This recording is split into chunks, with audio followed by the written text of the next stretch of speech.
രാജ്യത്തെ 543 ലോക്സഭാ സീറ്റുകളിൽ തനിച്ച് 370 സീറ്റുകൾ നേടിയെടുക്കുക എന്ന വലിയ മോഹമാണ് ബിജെപിക്ക് ഇപ്പോഴുള്ളത്. പാർട്ടിക്ക് തനിച്ച് 370 സീറ്റുകൾ നേടാൻ സാധിച്ചാൽ മുന്നണിയുടെ സീറ്റിൽ നില 400 കടക്കുമെന്നും ബിജെപി നേതൃത്വം കണക്കുകൂട്ടുന്നുണ്ട്. ഇതിനായുള്ള പ്രവർത്തനം ഇന്നും ഇന്നലെയുമല്ല തുടങ്ങിയത്. 2 വർഷങ്ങൾക്ക് മുമ്പ് തന്നെ ബിജെപി ഇത് ആരംഭിച്ചതാണ്.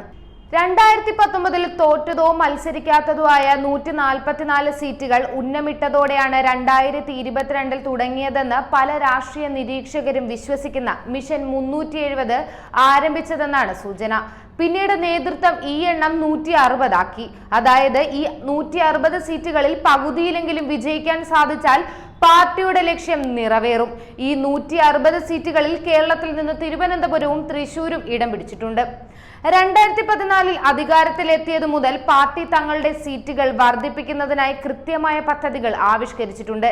2014 282 സീറ്റുകൾ നേടിയ പാർട്ടി 2019 21 സീറ്റുകൾ കൂടി നേടി 303 സീറ്റുകളാക്കി.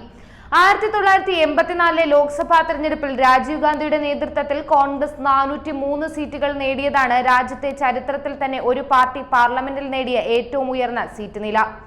50% വോട്ട് വിഹിതത്തിൽ വിജയിച്ച സീറ്റുകളിലേക്കാണ് ബിജെപി ആദ്യം ശ്രദ്ധ കേന്ദ്രീകരിച്ചത്. 2014 50% വോട്ട് വിഹിതത്തോടെ നേടിയ 136 സീറ്റുകളിൽ നിന്ന് 2019 ഈ എണ്ണം 224 ആയി.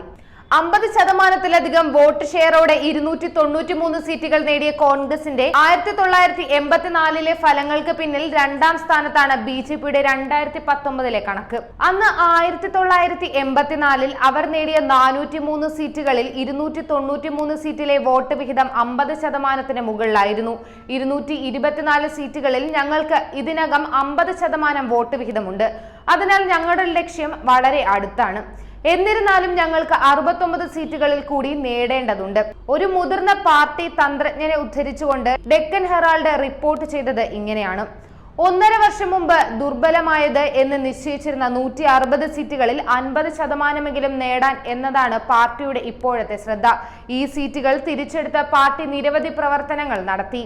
പ്രധാനമന്ത്രിയും അമിത്ഷായും തന്നെ ഈ മണ്ഡലങ്ങളിൽ നിരവധി തവണ എത്തി പ്രവർത്തനങ്ങൾ നിയന്ത്രിച്ചു. ഒഡീഷ, പശ്ചിമ ബംഗാൾ, പഞ്ചാബ് എന്നിവിടങ്ങളിലെ നിരവധി സീറ്റുകളാണ് ഈ ലക്ഷ്യത്തിന്റെ കേന്ദ്രബിന്ദു. കൂടാതെ പഞ്ചാബിലും ദക്ഷിണേന്ത്യയിലും പ്രത്യേകിച്ച് കേരളം, തമിഴ്നാട്, ആന്ധ്രാപ്രദേശ് എന്നിവിടങ്ങളിലെ സീറ്റുകളും ഈ പട്ടികയിലുണ്ട്. ഉത്തർപ്രദേശ്, പശ്ചിമ ബംഗാൾ, തെലങ്കാന, ഒഡീഷ തുടങ്ങിയ സംസ്ഥാനങ്ങളിലും വടക്കു കിഴക്കൻ സംസ്ഥാനങ്ങളിലുമാണ് ബിജെപിക്ക് യഥാർത്ഥത്തിൽ കൂടുതൽ സീറ്റുകൾ നേടാൻ സാധിച്ചിട്ടുള്ളത്. ഈ സംസ്ഥാനങ്ങളിൽ വടക്കു കിഴക്കൻ സംസ്ഥാനങ്ങൾ ഒഴികെ മൊത്തം 174 സീറ്റുകൾ ബിജെപി മത്സരിച്ച 168 സീറ്റുകളിൽ 101 സീറ്റുകളിലും 2019 അവർ നേടിയിരുന്നു. ആസാം ഒഴികെയുള്ള 4 വടക്കു കിഴക്കൻ സംസ്ഥാനങ്ങളിൽ അവർ മത്സരിച്ച 6 സീറ്റിൽ 1 സീറ്റിൽ മാത്രമാണ് വിജയിച്ചത്. എന്നിരുന്നാലും വടക്കു കിഴക്കൻ മേഖലകളിലെ പ്രാദേശിക പാർട്ടികളുമായി ഈ വർഷം ബിജെപി സഖ്യത്തിൽ ഏർപ്പെട്ടിട്ടുണ്ട്. ഇത് എൻഡിയുടെ നേട്ടം വർദ്ധിപ്പിക്കും എന്നതിൽ ഒരു സംശയവുമില്ല. കൂടുതൽ വാർത്തകൾ അറിയുവാനായി ഈ ചാനൽ സബ്സ്ക്രൈബ് ചെയ്ത് ഫോളോ ചെയ്യുക.